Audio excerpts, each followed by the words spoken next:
Straight ലൈനിലേക്ക് സ്വാഗതം. എത്ര നീചമായ മാധ്യമ വിചാരണയ്ക്ക് എൻ്റെ മകൻ വിധേയപ്പെട്ടു. അത് വളരെ സത്യസന്ധമായ രാഷ്ട്രീയത്തിൽ നിൽക്കുന്ന ഒരു സ്ത്രീയെ അവരെ ഒടിക്കുക എന്നുള്ളതായിരുന്നു ഇവരുടെ ലക്ഷ്യം.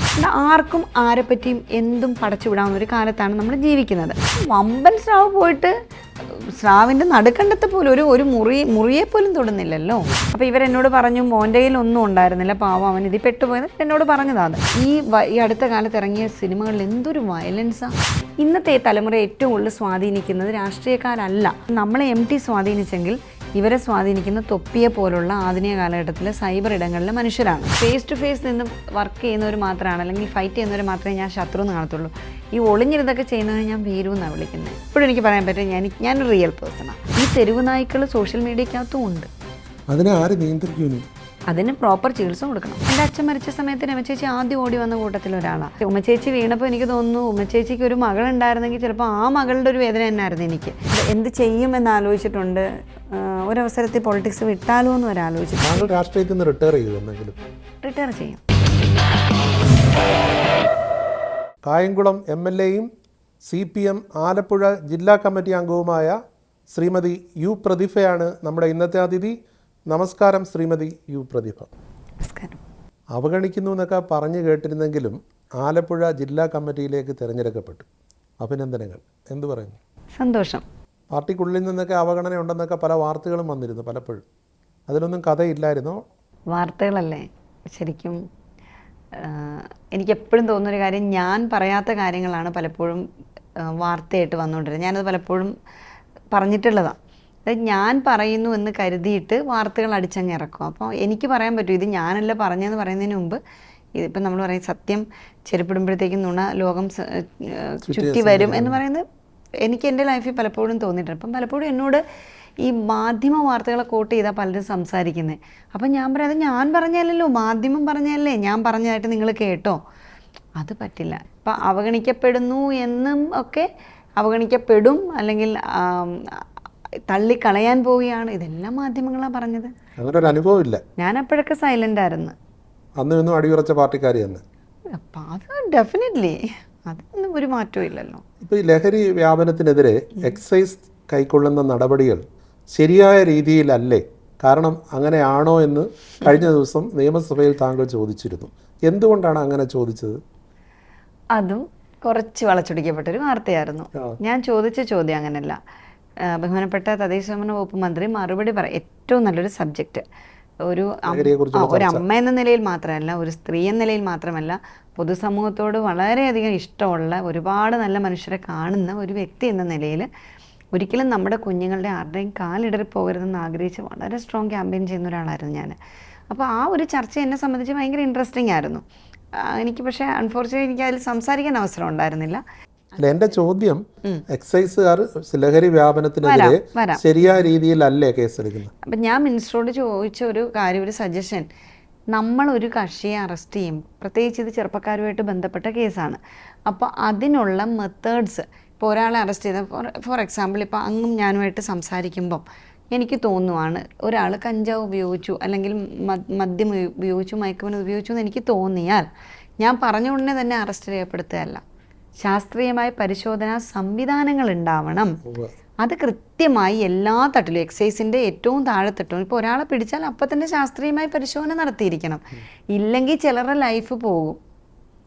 സപ്പോസ് ഒരാളെ കാണുകയാണ്, ഇപ്പം മുടി വളർത്തി, അല്ലെങ്കിൽ താടി വളർത്തി, അല്ലെങ്കിൽ ബാഗി ഡ്രസ്സ് ഇടുന്ന കുട്ടികളൊക്കെ ഇപ്പോൾ ഉണ്ട്. അവരുടെ രീതികളൊക്കെ കണ്ടാൽ നമുക്കെല്ലാം ഇഷ്ടപ്പെടണമെന്നൊന്നുമില്ല.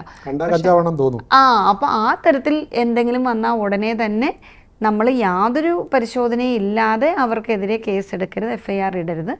അത്തരം കാര്യങ്ങളോട് മാത്രമാണ് പറഞ്ഞത്. ആരോ പറയുന്നത് കേട്ട് എടുത്ത് ചാടരുതെന്നുള്ളതാണ്.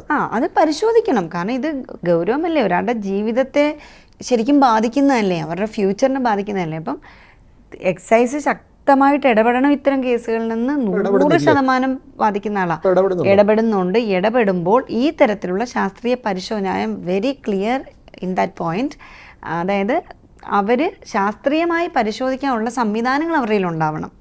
ഒപ്പം സിൻസിയറായിട്ടായിരിക്കണം കേസെടുക്കുന്നത്. സിൻസിയറായിട്ടായിരിക്കണം.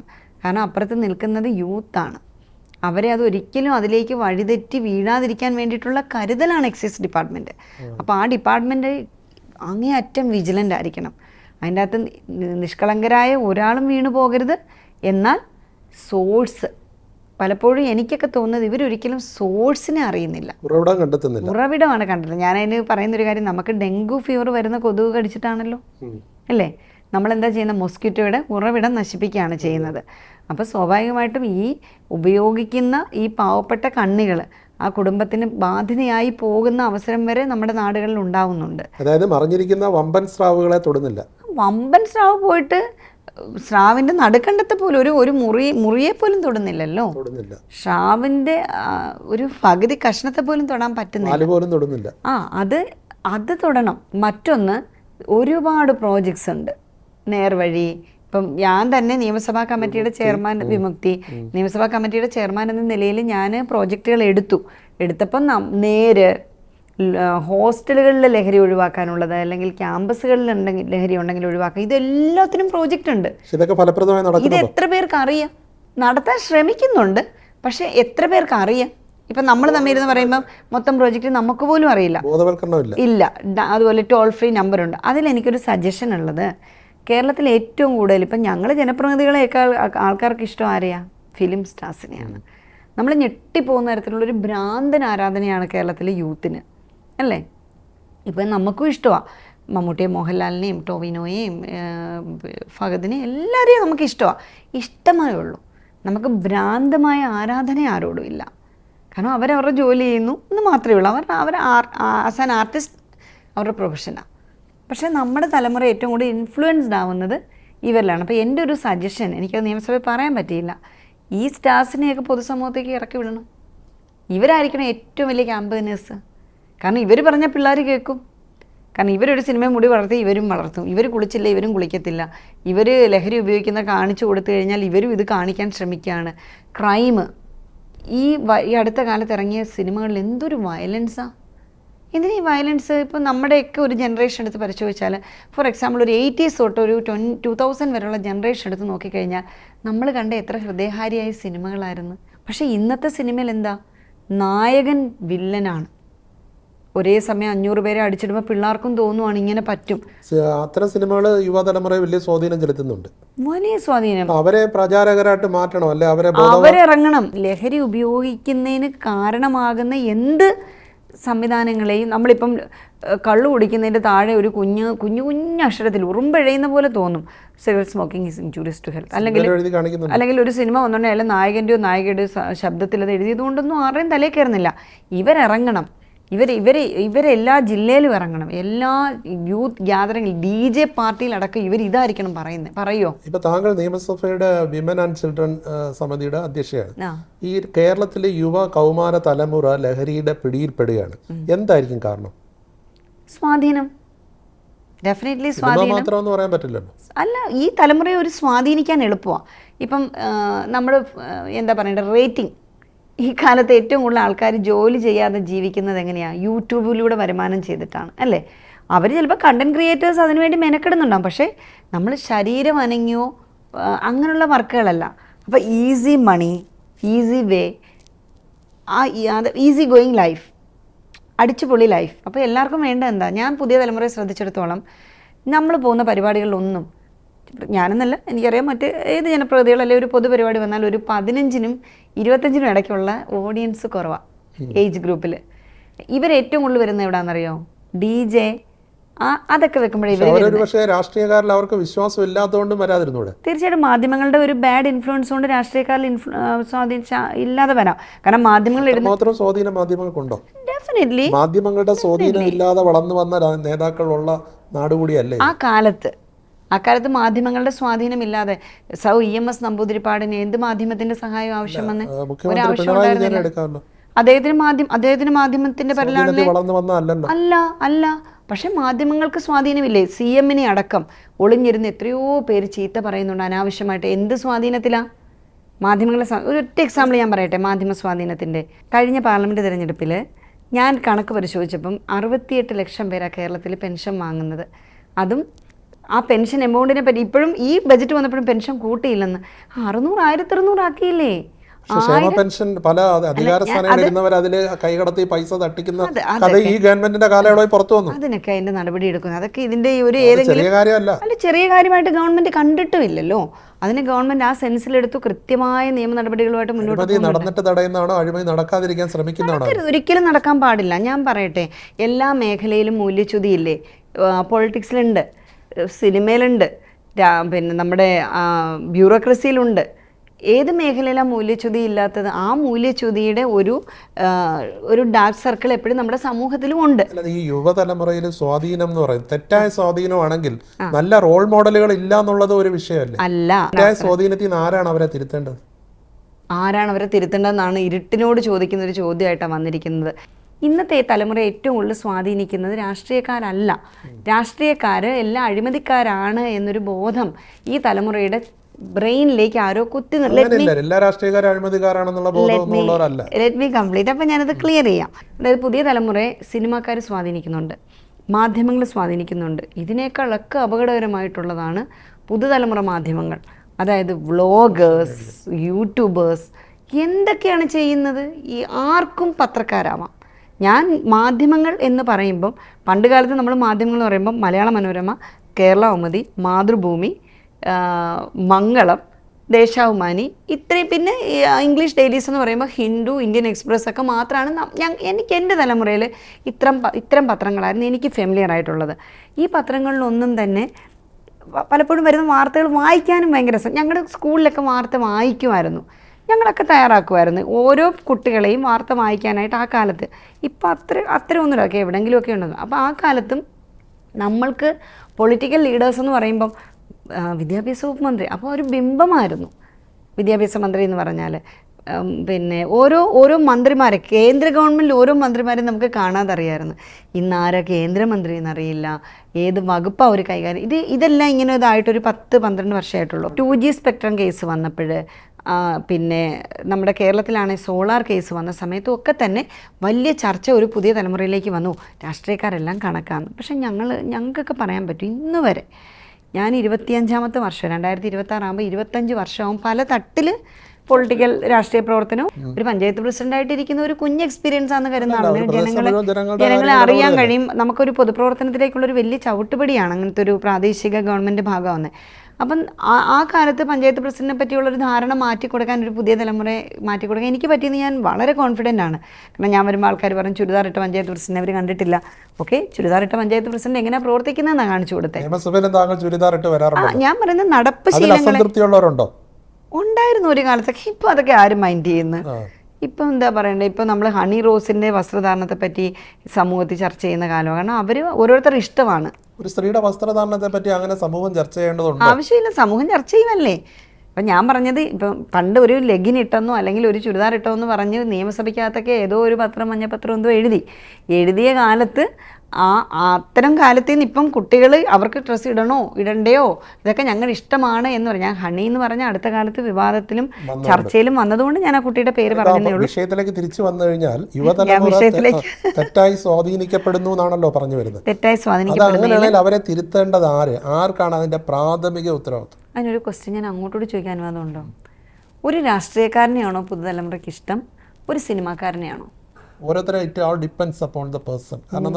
ഓരോ വ്യക്തിയെ ആശ്രയിച്ചിരിക്കുന്നു. എന്തുകൊണ്ട് പിണറായി വിജയനെ ഒരുപാട് ആൾക്കാർ ഇഷ്ടപ്പെടുന്നു, അല്ലെങ്കിൽ എന്തുകൊണ്ട് AK ആന്റണി ആൾക്കാർ ഇഷ്ടപ്പെടുന്നു, അല്ലെങ്കിൽ നരേന്ദ്രമോദി ഇഷ്ടപ്പെടുന്നു?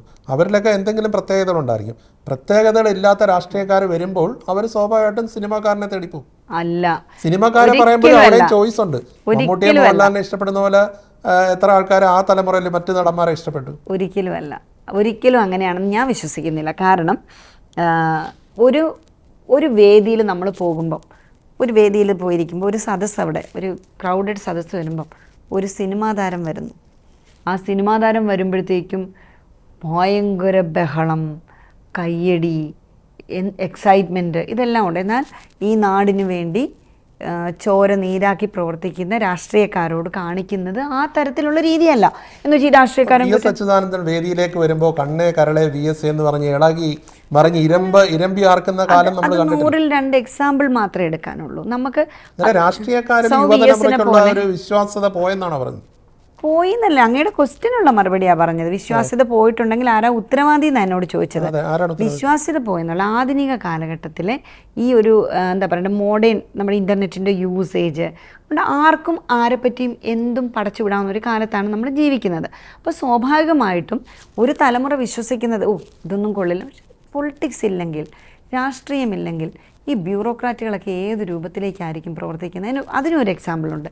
ഇപ്പോൾ ഒരാളൊരു സർട്ടിഫിക്കറ്റിന് ഒരു സ്ഥലത്ത് ചെന്നാൽ അവിടെ ഒരു പഞ്ചായത്ത് പ്രസിഡൻറ്റും ഉണ്ട്, ഒരു വില്ലേജ് ഓഫീസറും ഉണ്ടെങ്കിൽ വില്ലേജ് ഓഫീസറിൻ്റെ അടുത്ത് ചെന്ന് കഴിഞ്ഞാൽ വില്ലേജ് ഓഫീസർ പറയും സാർ നാളെ വാ എന്ന് വേണേൽ പറയാം. പക്ഷേ പഞ്ചായത്ത് പ്രസിഡൻറ്റ് ജനങ്ങളുടെ പ്രതിനിധി, പഞ്ചായത്ത് പ്രസിഡൻറ്റ് പറയും ഇരിക്കും, എന്താ വേണ്ടേ, സർട്ടിഫിക്കറ്റോ?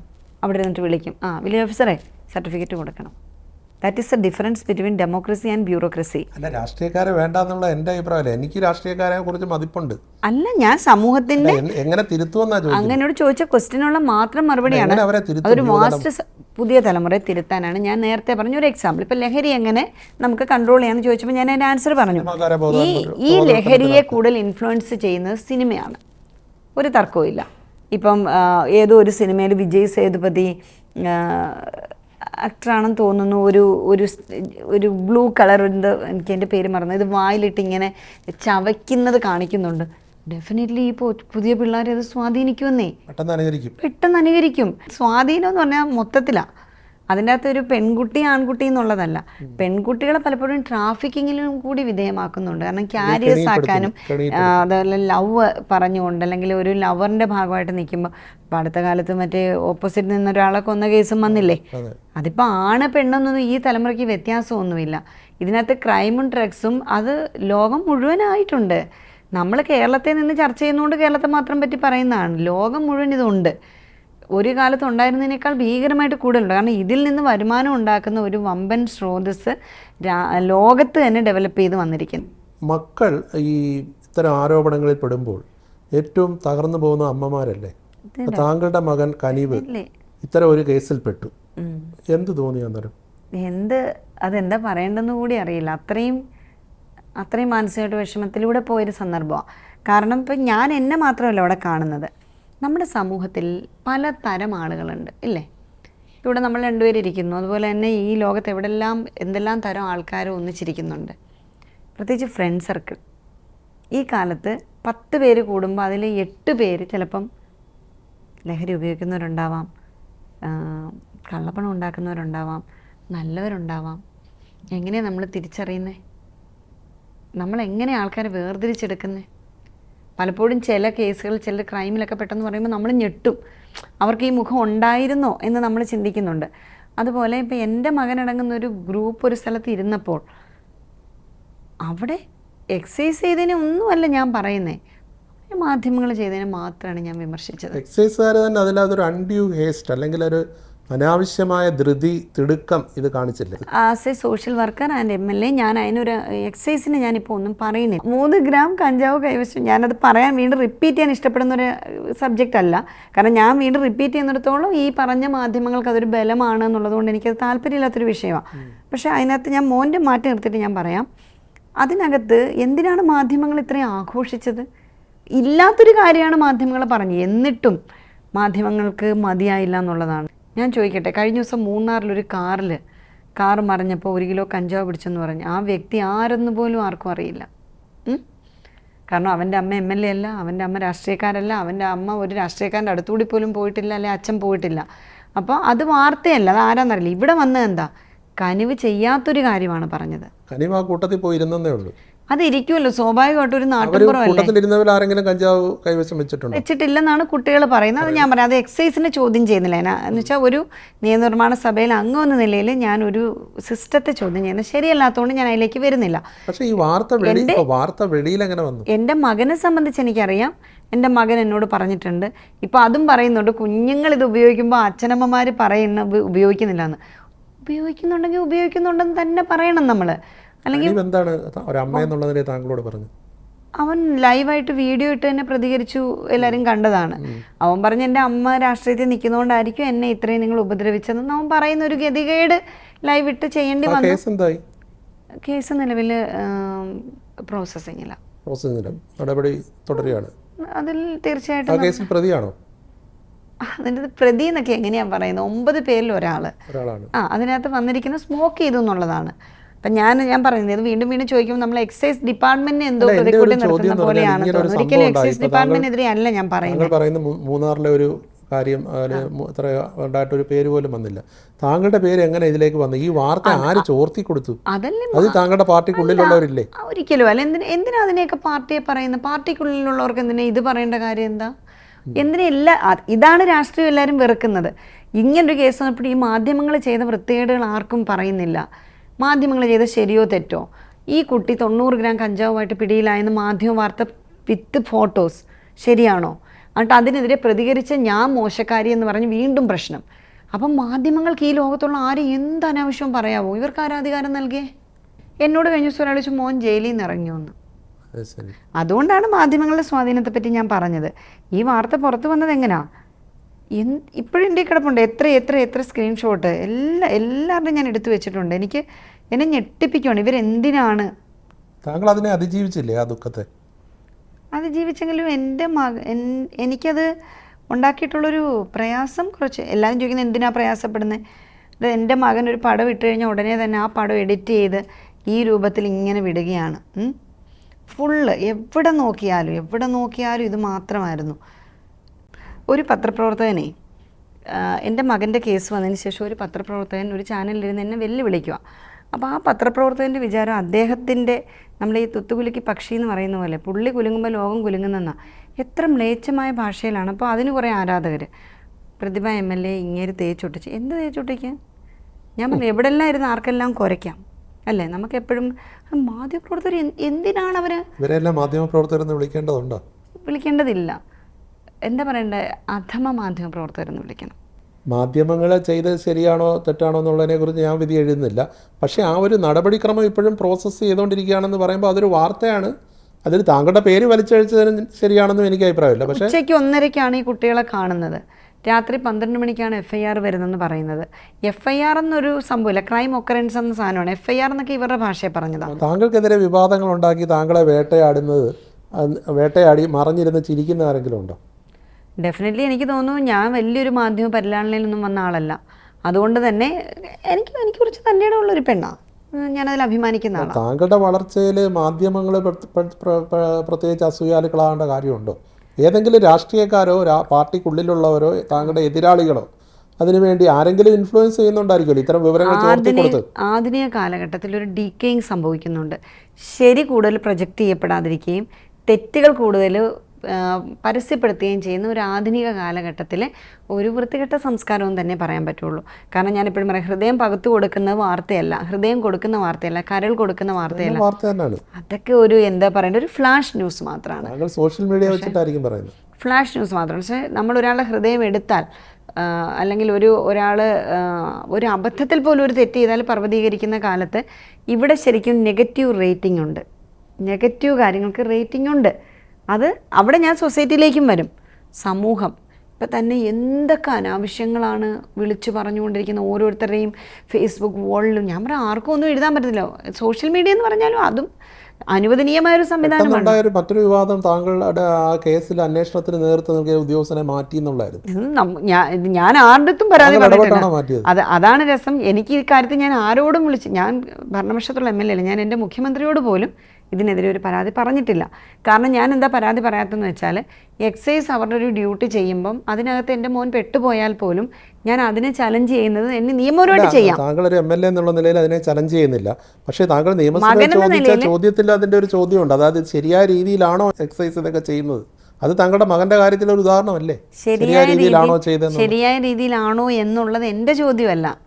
ഞാൻ ചോദിച്ചാൽ വളരെ കൃത്യമായിട്ട് പറഞ്ഞു, അവർ ചെയ്യുമ്പോൾ അവരുടെ പരിശോധനാ സംവിധാനങ്ങൾ ഉണ്ടാവണം, ശാസ്ത്രീയമായ രീതിയിലായിരിക്കണം, ഉണ്ടാവണം. അതെന്റെ ഒരു കമന്റാണ്. അതെന്റെ ഒരു കമന്റാണ്. അതുണ്ടോ ഉണ്ടായില്ല ഒരു പരിശോധന താങ്കളുടെ മകന്റെ കാര്യത്തിൽ ഉണ്ടായില്ലല്ലോ. അതാ ഞാൻ ചോദിച്ചത്. ഒരു അനാവശ്യമായ തിടുക്കം കാട്ടിയോ? അതിനെ കണക്ട് ചെയ്യേണ്ടെന്നാണ് എൻ്റെ പക്ഷം. എൻ്റെ മകൻ എന്നുള്ളതല്ലല്ലോ, ഞാനൊരു സാമൂഹ്യ എന്താ പറയണ്ടേ, സോഷ്യൽ വർക്കിൽ നിൽക്കുന്ന ഒരു സാമൂഹ്യ ജീവിയായിട്ടുള്ളൊരു സ്ത്രീയാണ്. അല്ല, ഞാനിത് ചോദിക്കുന്നത് താങ്കളോട് ഒരു അനീതി കാട്ടിയില്ലേ എന്നാണ് ഞാൻ ചോദിക്കുന്നത്. എക്സൈസ് അപ്പൊ മാധ്യമ സമൂഹം അനീതി കാട്ടിയെന്ന് താങ്കൾ പറഞ്ഞു. അതുപോലെ തന്നെ ഇതിലൊരു അനാവശ്യ തിടുക്കം കാണിച്ച് യാതൊരു ശാസ്ത്രീയ പരിശോധനയും ഇല്ലാതെ ഇവർ വലിയ വാർത്തയാക്കിയതിന്റെ പിന്നിൽ ചെറിയൊരു റോളെങ്കിലും എക്സൈസുകാർക്കില്ലേ? ഇല്ല, ഞാൻ എക്സൈസുകാരോട് സംസാരിച്ച് നോക്കി. ഞാൻ ചോദിച്ചു, നിങ്ങൾ എന്തുകൊണ്ടാണ് നിങ്ങൾക്കൊരു പ്രതികരണം ഇല്ലാത്ത എന്താണെന്ന് ചോദിച്ചു. അപ്പോൾ ഇവരെന്നോട് പറഞ്ഞു, മോൻ്റെ കയ്യിൽ ഒന്നും ഉണ്ടായിരുന്നില്ല, പാവം അവൻ ഇതിൽ പെട്ടുപോയത്. എന്നോട് പറഞ്ഞതാണ്, മോൻ അതിൽ വന്ന് അവരോട് ഇരുന്ന് പെട്ടുപോയതാണെന്ന് തോന്നുന്നു പറഞ്ഞു. പക്ഷേ കുട്ടികളെല്ലാവരും പറഞ്ഞു അവരുടെ ആരുടെയിലും ഒന്നുമില്ല. അതൊക്കെ പിന്നെ നിയമത്തിൻ്റെ വഴിക്ക്. മോന് പഠിക്കുന്നത്. എന്തിനു പഠിക്കുന്നു? ബാംഗ്ലൂർ ഡിപ്ലോമ. ഇപ്പോൾ രാഷ്ട്രീയത്തിൻ്റെ തിരക്കുകൾക്കിടയിൽ ഒരു അമ്മ എന്ന നിലയിൽ മകൻ്റെ കാര്യങ്ങൾ ശ്രദ്ധിക്കാൻ സമയം കിട്ടാറില്ലേ? പിള്ളേരല്ലേ ഇപ്പോൾ അവരുടെ കാര്യം നോക്കാനൊക്കെ പ്രാപ്തിയായല്ലോ. ഇപ്പം കുഞ്ഞൊന്നും അല്ലല്ലോ, 19 വയസ്സ് കഴിഞ്ഞല്ലോ. അപ്പം കുഴപ്പമില്ല. അവൻ കുഞ്ഞിലേ മുതൽ പൊളിറ്റിക്സിൽ നിൽക്കുന്ന അമ്മയെ കണ്ട് തന്നെ വളർന്നത്. അപ്പോൾ ഒരിക്കലും പൊളിറ്റിക്സിലേക്ക് അഭിപ്രായം പറയാനോ അല്ലെങ്കിൽ അത്തരത്തിലൊരു ടേസ്റ്റ് ഒന്നും ഉള്ള കുട്ടിയല്ല. അവൻ ഈ കാലത്തിൻ്റെ കുട്ടിയാണ്, ഈ കാലഘട്ടത്തിൻ്റെ കുട്ടിയാണ്. അല്ല, മോൻ്റെ കാര്യത്തിൽ വല്ലാത്ത വിഷമമുണ്ടോ? മോൻ അതിൽ വല്ലാതെ അതിൻ്റെ അകത്ത് കുരുക്കിയതിൽ അവർ വിഷമമുണ്ട്. ഒരു പക്ഷേ ഒരു പൊതുപ്രവർത്തക ആയതുകൊണ്ട് തന്നെ ആ വിഷമം ഒരു പരിധിക്ക് വെച്ച് എനിക്ക് ആരോടും ഷെയർ ചെയ്യാൻ കഴിയാത്തൊരവസ്ഥയുണ്ട്. കാരണം മോനെ ഒരുപാട് പേര് തെറ്റിദ്ധരിച്ചിട്ടുണ്ട്. കാരണം മോനെ ഞാൻ പറഞ്ഞു, ഈ കാലഘട്ടത്തിൻ്റെ ആളാണ്. അവൻ മുടിയൊക്കെ വളർത്തിയിട്ടുണ്ട്, അവൻ ബാഗി ജീൻസ് ഇടുന്നതാണ്, അവൻ്റെ സ്വാതന്ത്ര്യമല്ലേ അതൊക്കെ. പിന്നെ ഒരു സിംഗിൾ പേരൻ്റ്, ഒരു സിംഗിൾ മദർ എന്ന നിലയിൽ എനിക്ക് ആ അവസരത്തിൽ ഞാൻ കടന്നു പോയത് കുറച്ച് ബുദ്ധിമുട്ടുള്ള വഴിയായിരുന്നു. അത് കുറച്ച് ചില മാധ്യമങ്ങളും കുറച്ച് സോഷ്യൽ മീഡിയ വെച്ചാൽ കേരളത്തിലെ മേജർ പൊളിറ്റീഷ്യൻസ് ഒന്നും തന്നെ അവർ കൃത്യമായിട്ട് അവർക്കറിയാം, പല പൊളിറ്റിക്കൽ ലീഡേഴ്സിൻ്റെ മക്കളെയും ടാർഗറ്റ് ചെയ്ത് അവർ വേദനിച്ചിട്ടുണ്ട്. അപ്പം ഞാൻ വളരെ സ്ട്രെയിറ്റ് ആയിട്ട് സ്വർണ്ണത്തിനെതിരെ ക്യാമ്പയിൻ ചെയ്യുന്ന ഒരാളാണ്. എത്ര പേർക്ക് കേരളത്തിൽ അറിയാം, ഞാൻ സ്വർണ്ണം ഇടാറില്ല, സ്വർണ്ണാഭരണം ഉപയോഗിക്കാറില്ല. 2011 ഞാനെടുത്ത തീരുമാനമാണ്. കഴിഞ്ഞ ദിവസം ഞാനൊരു സിനിമ കണ്ടു,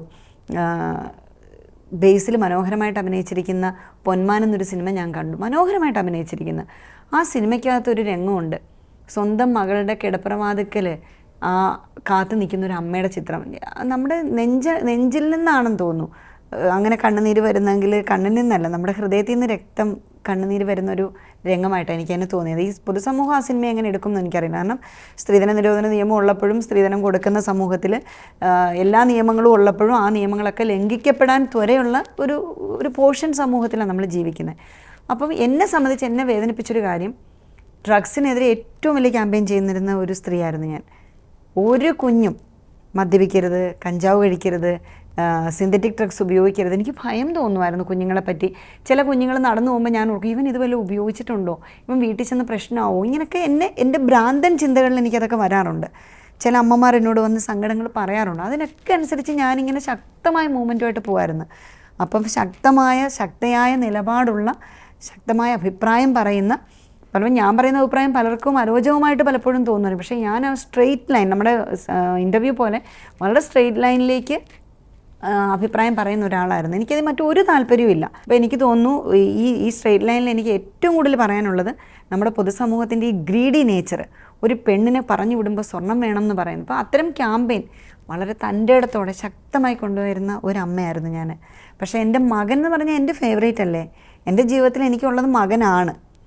നമുക്കിപ്പോൾ എല്ലാവരും പറയും എൻ്റേത് നിൻ്റേതെന്നൊക്കെ പറയുമ്പോൾ എനിക്ക് എൻ്റേതെന്ന് പറയാൻ മകനുണ്ട്. ആ മകനെ ഞാൻ പലപ്പോഴും എൻ്റെ പൊതുരംഗത്തേക്ക് വരാനോ അല്ലെങ്കിൽ പൊതുരംഗത്ത് കൊണ്ടുവരാനോ എൻ്റെ അഭിപ്രായങ്ങൾ അടിച്ചേൽപ്പിക്കാനോ എൻ്റെ രാഷ്ട്രീയ പാർട്ടിയുടെ ഭാഗമാണോ ഒന്നും ഞാൻ നിർബന്ധിച്ചില്ല. അവൻ്റെ സ്വന്തം കാലിൽ നിൽക്കണം എന്നാണ് ഞാൻ ആഗ്രഹിച്ചത്.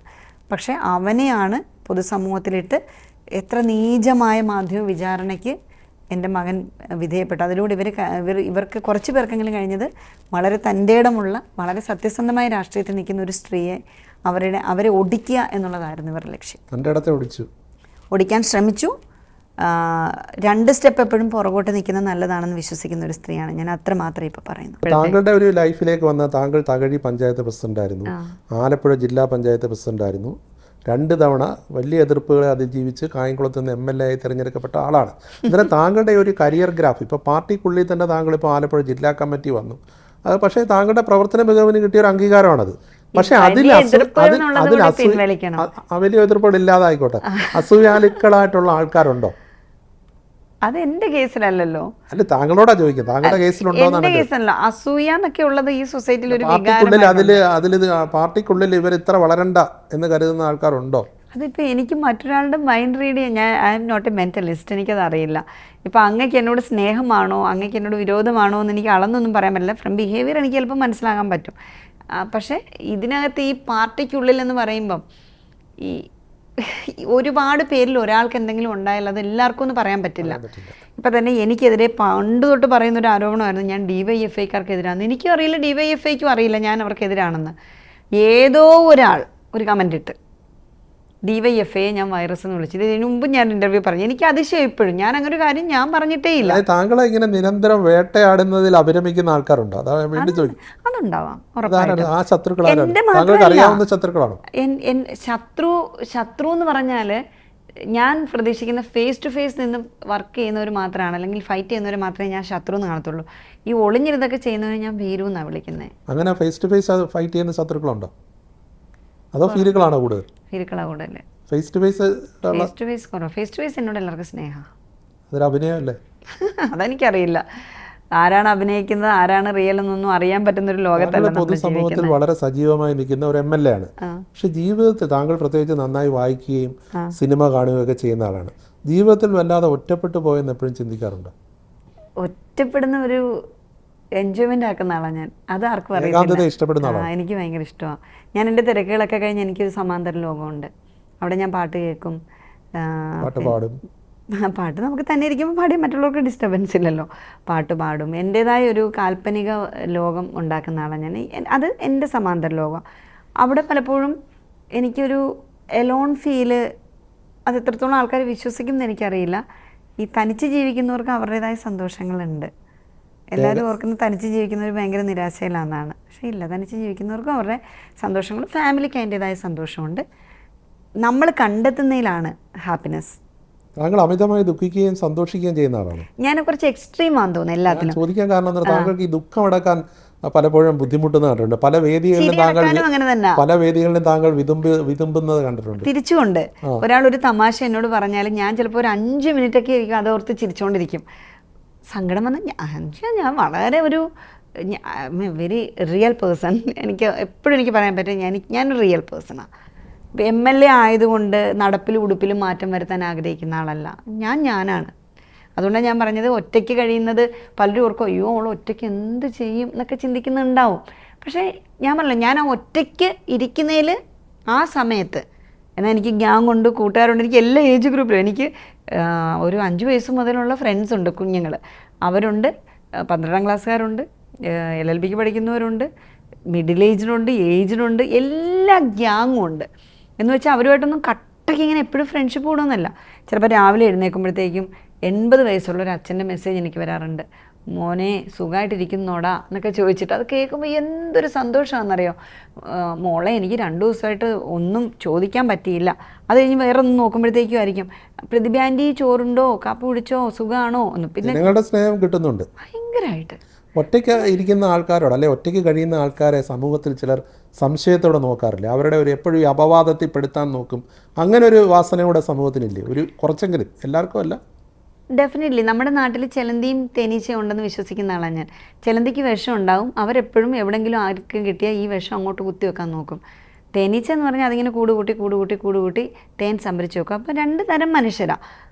അതിനെ ആ രീതിയിലാണ് കാണുന്നത്. ചെലന്തി കുത്തിക്കിട്ട് പോട്ടെ. ഈ സൈബർ അറ്റാക്കുകൾ ഒരുപാട് നേരിട്ട ഒരാളായിരുന്നു. താങ്കൾ സോഷ്യൽ മീഡിയയിൽ നിന്ന് പൂർണ്ണമായിട്ട് മാറിയോ, അതോ ഇടക്കാലത്ത് മാറി?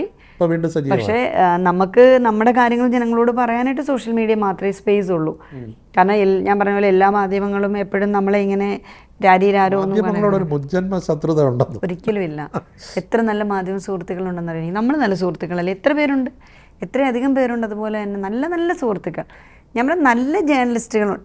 എല്ലായിടത്തും നല്ലതെന്നുകൂടി ചേർക്കേണ്ടി വരുന്നു. അത് രാഷ്ട്രീയത്തിലും ഇല്ലേ? നല്ല പൊളിറ്റീഷ്യൻ, നല്ല ആക്ടർ, നല്ല ബിസിനസ്സുകാരൻ. ഇപ്പം ബിസിനസ് നടത്തുന്നവരുണ്ട്, നന്നായി മദ്യപിച്ച് എല്ലാം കളയുന്നവരുണ്ട്. ഓരോ സെക്കൻഡും തൻ്റെ ഫാമിലിക്ക് വേണ്ടി തനിക്ക് ഈ ബിസിനസ് എങ്ങനെ കൊണ്ടുപോകാമെന്ന് ചിന്തിക്കുന്നവരുണ്ട്. ഈ പേന എടുക്കുമ്പോൾ എങ്ങനെ അവനെ നശിപ്പിക്കണമെന്ന് കരുതുന്നവരുണ്ട്. പേന എടുക്കുമ്പോൾ എങ്ങനെ ഒരു സന്തോഷം കൊടുക്കാമെന്ന് കരുതുന്നവരുണ്ട്. അല്ലേ? താങ്കളുടെ ജീവിതത്തിൽ ഏറ്റവും സന്തോഷിപ്പിക്കുന്നത് എന്താണ്? ഞാൻ ജീവിച്ചിരിക്കുന്നത് തന്നെ, ജീവിച്ചിരിക്കുക എന്നുള്ളത് തന്നെ. അതിൻ്റെ അപ്പുറം എന്ത്? ജീവിച്ചിരുന്നാലല്ലേ ഇതൊക്കെ അനുഭവിക്കാൻ പറ്റും. ഡെഫിനറ്റ്ലി ഒരു 365 ഡേയ്സേ ഉള്ളൂ ഒരു വർഷം. എന്ത് കുറവാ അല്ലേ? അതെ. ഞാൻ എൻ്റെ സ്കൂൾ കാലഘട്ടം എൻജോയ് ചെയ്യുന്ന ആളായിരുന്നു, കോളേജ് കാലഘട്ടം ഞാൻ എന്നും ഒരു ഒരു ഒരു ഒരു ഒരു ഫെസ്റ്റിവൽ കുട്ടിയായിരുന്നു സ്കൂളിലൊക്കെ വെച്ച്. എനിക്ക് എപ്പോഴും ആഘോഷങ്ങളാണ് ഇഷ്ടം. അന്നൊക്കെ കോളേജിൽ കയറിയപ്പോഴും അങ്ങനെ തന്നെയായിരുന്നു. ആഘോഷങ്ങളിൽ മുങ്ങിത്താഴുന്ന ആളാണ്. സമാന്തരമായിട്ട് അതുണ്ടെന്ന് ആലോചിച്ചോണം. അതുകൊണ്ടാണെന്ന് തോന്നുന്നു ബാലൻസ് ചെയ്ത് പോകുന്നത്. ആ ഒരു ലൈഫിൽ നിന്നാണ് ഞാൻ വന്നത്. ഞാൻ വല്ലാത്ത വിഷമങ്ങൾ ഇതുപോലുള്ള ഈ നമ്മൾ പറയാത്ത കാര്യങ്ങൾ പറഞ്ഞതായി വരുന്നു, അല്ലെങ്കിൽ നമ്മളെ ആവശ്യമില്ലാത്ത കാര്യങ്ങളിൽ താങ്കൾ ആവശ്യമില്ലാത്ത കാര്യങ്ങൾ പ്രചരിപ്പിക്കും, ഇതൊക്കെ വിഷമിപ്പിക്കാറുണ്ട്? നന്നായി വിഷമിപ്പിച്ചിട്ടുണ്ട്. വിഷമിപ്പിച്ചില്ല എന്ന് പറഞ്ഞു കഴിഞ്ഞാൽ ഞാൻ ഭയങ്കര ഒരു കള്ളം പറയുമായിരിക്കും. എത്ര വിഷമിച്ചിട്ടുണ്ട്, തനിച്ച് കണ്ണു നിറഞ്ഞിട്ടുണ്ട്, ചിന്തിച്ച് പിന്നെ വല്ലാതെ എന്ത് ചെയ്യുമെന്ന് ആലോചിച്ചിട്ടുണ്ട്. ഒരവസരത്തിൽ പൊളിറ്റിക്സ് വിട്ടാലോ എന്ന് വരെ ആലോചിച്ചിട്ടുണ്ട്. കാരണം ആസ് എ പൊളിറ്റിക്കൽ പേഴ്സൺ അല്ലേ എന്നെ അറ്റാക്ക് ചെയ്യുന്നത്. അതുകൊണ്ട് വേണ്ട, കുറച്ചിങ്ങനെ മഞ്ഞ് കണ്ട് മഴ കണ്ട് മല കണ്ട് ലോകം കണ്ടൊക്കെ അങ്ങനെ പറക്കാം എന്ന് ചിന്തിച്ചിട്ടുണ്ട്. പക്ഷേ തൊട്ടടുത്ത നിമിഷം എനിക്ക് തോന്നിയിട്ടുണ്ട്, എന്തിന് ഏതോ ഒളിഞ്ഞിരുന്ന് ഇരിക്കുന്ന മനുഷ്യർക്ക് വേണ്ടി ഞാൻ എന്തിനാ എൻ്റെ ഒരു വലിയ സ്പേസിൽ ഒരു വലിയ പ്രസ്ഥാനത്തിന്റെ ഭാഗമല്ലേ, അന്നേരം പൊളിറ്റിക്സ് വിട്ടാലോ എന്ന് എന്തിനാ ആലോചിക്കണം? അല്ല, ഈ ഉപദ്രവം വന്നത് ആസ് എ പൊളിറ്റീഷ്യൻ ആണല്ലോ നമ്മളെ, അല്ലെങ്കിൽ പാർട്ടി ഇല്ലായിരുന്നു ഡെഫിനറ്റ്ലി, അല്ലെങ്കിൽ നിൽക്കത്തില്ലല്ലോ. പക്ഷേ അതിനുശേഷം ഞാൻ എന്ത് പറഞ്ഞാലും അതിൻ്റെ താഴെ വന്നിട്ട് ഈ പറഞ്ഞ ഈ മഞ്ഞക്കണ്ണുമായിട്ട് വരുന്നത് മാധ്യമങ്ങളല്ല, ഈ പറഞ്ഞ സമൂഹത്തിലെ ആരെയും തെറി പറയാം എന്നൊക്കെയുള്ള രീതി വരുന്ന കുറേ അസഭ്യം പറയുന്ന മനുഷ്യർ വന്നിട്ട് എന്തൊക്കെ പറഞ്ഞിട്ട് പോകുന്നു. അപ്പം ഞാൻ കുറേ നാളൊക്കെ വിഷമിച്ച് കഴിഞ്ഞ് പിന്നെ ഞാൻ ഓർത്തു, നമ്മുടെ നാട്ടിലെ ഏറ്റവും വലിയ പ്രശ്നം തെരുവ് നായ ആക്രമണമായിപ്പോൾ അല്ലേ?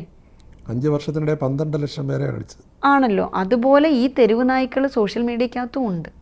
അതിനെ ആര് നിയന്ത്രിക്കും?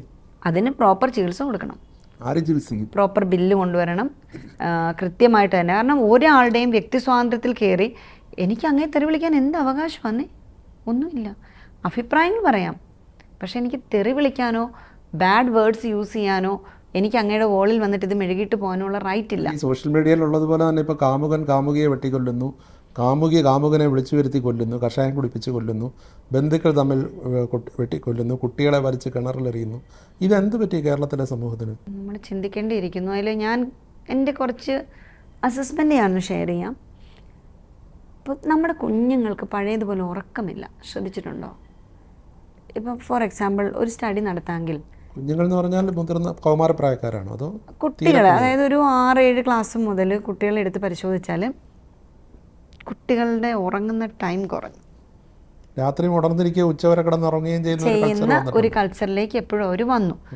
മൊബൈൽ യൂസേജ് കൂടി. അതുകൊണ്ട് തന്നെ നമ്മൾ പറഞ്ഞ പോലെ നമ്മളെ MT സ്വാധീനിച്ചെങ്കിൽ ഇവരെ സ്വാധീനിക്കുന്ന തൊപ്പിയെ പോലുള്ള ആധുനിക കാലഘട്ടത്തിലെ സൈബർ ഇടങ്ങളിലെ മനുഷ്യരാണ്. വ്യത്യാസമാണ്. നമ്മളെ MTയും തകഴിയും സ്വാധീനിച്ചപ്പോൾ ഇവരെ സ്വാധീനിക്കുന്ന തൊപ്പിയും ഇതുപോലുള്ള ഈ പെട്ടെന്ന് ഉയർന്നു വരുന്ന നമ്മൾ പറയുമല്ലോ, നമ്മൾ പറയും ഇപ്പം ബൈബിളിലൊരു വചനം തന്നെയുണ്ട്, വിതയ്ക്കുന്നവൻ വിതപ്പാൻ പുറപ്പെട്ടപ്പോൾ കുറച്ച് കളയുണ്ടായി, കുറച്ച് പാറക്കെട്ടി വന്ന് ഞെരിഞ്ഞു പോയി, കുറച്ച് നല്ല ഇതിൽ വീണു, അത് 100ഉം 600ഉം വിളവ് നൽകിയെന്ന്. ഇതാണ് പൊതുസമൂഹം. ഇപ്പം തന്നെ കഴിഞ്ഞ ദിവസം ശംഖു എന്നൊരു മോൻ ഞങ്ങളുടെ കായംകുളത്താണ്. ശംഖു പറഞ്ഞു എനിക്ക് മിനിയാണിയും ഇതാണ് അവൻ്റെ ഭാഷ, പൊരിച്ച കോഴിയും വേണമെന്ന് പറഞ്ഞു. ഞാൻ പെട്ടെന്ന് ചിന്തിച്ചെന്താണെന്നറിയാമോ? ശംഖുവിനെ നമുക്ക് എടുക്കാം പോഷകാഹാരത്തിൻ്റെ വക്താവായിട്ട്. പക്ഷെ നമ്മുടെ സമൂഹം മൊത്തം ചിന്തിച്ചത് ബിരിയാണിയും പൊരിച്ച കോഴിയും അംഗൻവാടിയിലാക്കാൻ ശംഖു വന്നെന്ന്. ഒരിക്കലും ബിരിയാണിയും പൊരിച്ച കോഴിയല്ല അംഗൻവാടിയിലെ മെനു. ഈ കുഞ്ഞു വയറിന് ഈ ബിരിയാണിയും പൊരിച്ച കോഴി എന്നും ഡൈജസ്റ്റ് ആവുമോ? ആരെങ്കിലും എന്തെങ്കിലും പറഞ്ഞാൽ ആ പറഞ്ഞതിനെ അങ്ങ് വൈറലാക്കുക എന്നുള്ളതാണ്. അതിലെ കണ്ടൻറ് എടുക്കുന്നില്ല. ഞാൻ ചിന്തിച്ചത് ശംഖു കൊള്ളാലോ, ശംഖുവിനെ എൻ്റെ മണ്ഡലത്തിലെ പോഷകാഹാരത്തിൻ്റെ അങ്ങ് ക്യാമ്പയിനർ ആക്കിയാലോ. നമ്മൾ ശംഖുവിനെ കാണും, ഞാൻ കാണാൻ പ്ലാൻ ചെയ്തിട്ടുണ്ട്. ശംഖുവിനോട് പറയുന്ന മോനെ ഒരു ദിവസം കുറച്ച് ചോറും കുറച്ച് പരിപ്പും കുറച്ച് തൈരും കഴിക്കുക. പിറ്റേ ദിവസം മോനെ നീ പറഞ്ഞു കൊടുക്കണം നമുക്ക് ഇലക്കറി കഴിക്കണം, കാരണം നമുക്ക് അയൺ വേണം. അടുത്ത ദിവസം നമ്മൾ കുറച്ച് എന്താ പറയണ്ടേ, നമുക്ക് കഴിക്കാവുന്ന സ്വീറ്റ്സിനെ പറ്റി പറയുക, പിന്നെ നമ്മൾക്ക് ഈ ധാന്യങ്ങളെ പറ്റി പറയുക, പിന്നെ നമ്മൾ കൃഷിയെ പറ്റി പറയുക. ഇത് കൊച്ചു നാവിൽ നിന്ന് ഇത് കേട്ടാൽ എന്ത് രസമായിരിക്കും. ബുദ്ധിമുട്ടിക്കുകയല്ല, അവനെ കൊണ്ട് 5 ദിവസത്തെ ക്യാമ്പയിൻ ചെയ്യിക്കുക. അതിനുശേഷം ആഴ്ചയിൽ ഒരു ബിരിയാണി നമുക്ക് കഴിക്കാം. അത് അംഗൻവാടി തരുന്നെങ്കിൽ തരും. ഉടനെ തന്നെ കുറേ പേര് മന്ത്രി പ്രഖ്യാപിക്കണം. അംഗൻവാടി മണ്ഡലത്തിലാണിതല്ലേ, എൻ്റെ മണ്ഡലത്തിൻ്റെ മോൻ. അപ്പം ഞാൻ ഓർത്തത് ആ കുഞ്ഞിനെ സ്വാധീനിച്ചിരിക്കുന്ന ബിരിയാണിയാണെങ്കിൽ ആ സ്വാധീനത്തിലേക്ക് അവനെ സമൂഹം തള്ളിയിടുകയല്ല വേണ്ടേ. ശംഖുവിനെ എടുത്തുകൊണ്ട് ശംഖുവിൻ്റെ എക്സ്ട്രാക്റ്റ് നമുക്ക് എടുക്കണം ആ ചിന്തയുടെ. ഞാൻ അങ്ങനെ ചിന്തിക്കുന്ന ആളാണ്. അതുകൊണ്ട് തന്നെയായിരിക്കാം ഞാൻ ആക്രമിക്കപ്പെടുന്നതെന്ന് ഞാൻ ചിന്തിക്കുന്നു.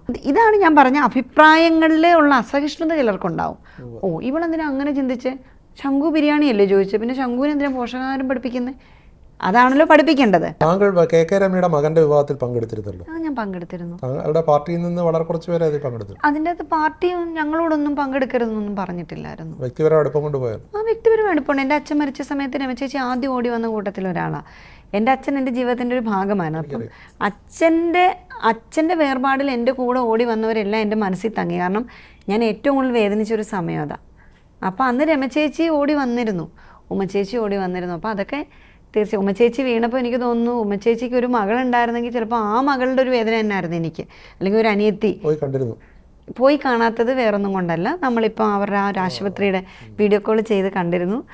ആക്ച്വലി ഉമ്മച്ചേച്ചി വീഡിയോ കോൾ ചെയ്തപ്പോൾ ഞാൻ കരയുമായിരുന്നു. എനിക്ക് സന്തോഷം കൊണ്ട് എനിക്കെന്നെ കൺട്രോൾ ചെയ്യാൻ പറ്റില്ല. അത്രയധികം ഒരു ആഘാതത്തിൽ നിന്നാണല്ലോ വന്നത്. ഉമ്മച്ചേച്ചി എനിക്ക് ഭയങ്കര ഇഷ്ടമാണ്. ഞാൻ ഉമ്മച്ചേച്ചിയും രമചേച്ചിയായിട്ടും നല്ല അടുപ്പം. താങ്കളുടെ ഇടയ്ക്ക് ഫോൺ എടുക്കത്തില്ലെന്നുള്ള ഒരു ആക്ഷേപമാണ്, അത് മാറിയോ? ഞാൻ വാട്സപ്പിൽ സജീവമാണ്. എന്നെ ആർക്കും എപ്പോഴും എൻ്റെ വാട്സപ്പിൻ്റെ ഇത് തന്നെ നോക്കിയാൽ നിങ്ങൾക്കറിയാം. കേരളത്തിൽ ധൈര്യത്തോടെ അത് പറയുന്ന ഒരു MLA വേറെ ഉണ്ടോ എന്ന് എനിക്കറിയില്ല. ഞാൻ എന്നെ തന്നെ പൊക്കി പറയാണെന്ന് കരുതരുത്. ഞാൻ ഇട്ടിരിക്കുന്നത് ഇങ്ങനെയാണ്: ഫോൺ വിളിച്ച് കിട്ടിയില്ലെങ്കിൽ ഏത് സമയത്തും വാട്സപ്പ് ചെയ്യാം, അതിനൊരു മടിയും വേണ്ട. കാരണം എന്നെ സംബന്ധിച്ച് വാട്സപ്പ് എനിക്ക് വലിയൊരു സഹായമാണ്. നമ്മളൊരു 10 മിനിറ്റ് ഒരാളോട് ഫോൺ ചെയ്യുന്നതും 1 സെക്കൻഡ് കൊണ്ട് നമുക്കൊരു വാട്സപ്പ് മെസ്സേജിലൂടെ നമുക്ക് കമ്മ്യൂണിക്കേറ്റ് ചെയ്യാൻ പറ്റും. അപ്പോൾ എന്നോട് സംസാരിക്കുമ്പോൾ ഞാൻ അവരോട് പറയും എനിക്കൊന്ന് വാട്സപ്പ് ചെയ്യാവും. കാരണം കാറിലിരിക്കുമ്പോൾ വേണേൽ എനിക്കത് കേൾക്കാം, യാത്ര ചെയ്യുമ്പോൾ കേൾക്കാം. പക്ഷേ ഫോണാണെങ്കിൽ ചിലപ്പോൾ നമ്മളൊന്ന് സാരി ഉടുക്കുന്ന സമയത്ത് ഒരു ഫോൺ വന്നെങ്കിൽ അത് കൊള്ളവായി. നമ്മളൊന്ന് ഭക്ഷണം കഴിക്കുമ്പോഴാണെങ്കിൽ അത്. അപ്പം ഈ ആധുനിക കാലഘട്ടത്തിൽ നല്ലതിനെ നമുക്ക് എടുക്കാം. താങ്കൾ അന്ന് പറഞ്ഞു വിളിച്ചാൽ ഫോൺ എടുക്കാത്ത മന്ത്രിമാരുണ്ടെന്ന്. അങ്ങനെ അന്ന് വിളിച്ചിട്ട് ഫോൺ എടുക്കാതിരുന്ന മന്ത്രി ഇപ്പോൾ വിളിക്കുന്നുണ്ടോ? വിളിച്ചാൽ എടുക്കുന്നുണ്ടോ? എന്തിനാ എന്നെ വെറുതെ കുഴി ചാടിക്കുന്നേ? മന്ത്രി ഫോൺ എടുക്കുന്നുണ്ടോ? എല്ലാവരും എടുക്കുന്നുണ്ട്. ഇപ്പം എന്താ പറയേണ്ടത്, അന്ന് ചിലപ്പോൾ ഞാൻ പെട്ടെന്നുണ്ടായ ഒരു ഇമോഷണലി വല്ലതും പറഞ്ഞതായിരിക്കും. താങ്കൾ രാഷ്ട്രീയത്തിൽ നിന്ന് റിട്ടയർ ചെയ്യും എന്തെങ്കിലും? റിട്ടയർ ചെയ്യും. പ്രായപരിധി തീരുമാനിച്ചിട്ടുണ്ടോ? മനസ്സിലുണ്ട്, പറയാറായിട്ടില്ല. അതൊക്കെ നമ്മുടെ ചില സ്വകാര്യ തീരുമാനങ്ങളാണ്. എനിക്ക് എൻ്റെ ജീവിതത്തെ പറ്റിയിട്ടൊക്കെയുള്ള ചില എന്താ പറയണ്ടേ കാഴ്ചപ്പാടൊക്കെ ഉണ്ട്. അതൊക്കെ വരുന്ന സമയം ജീവിതം കൂടി ബാക്കിയുണ്ട്. തീർച്ചയായിട്ടും എല്ലാവരുടെയും ജീവിതം. ഞാൻ പറഞ്ഞില്ലേ, മനുഷ്യനാകെ ഒരു കുഞ്ഞു ജീവിതം മൊത്തത്തിലല്ലേ ചോദിക്കുന്നത്, രാഷ്ട്രീയത്തിന് അപ്പുറത്തൊരു ജീവിതം ബാക്കിയുണ്ടെന്ന് ഉറപ്പായിട്ടും ഉണ്ടാവണം. ധീരമായ കാൽവെപ്പോടെ ഇനിയും മുന്നേറുക. എല്ലാ ആശംസകളും. Thank you.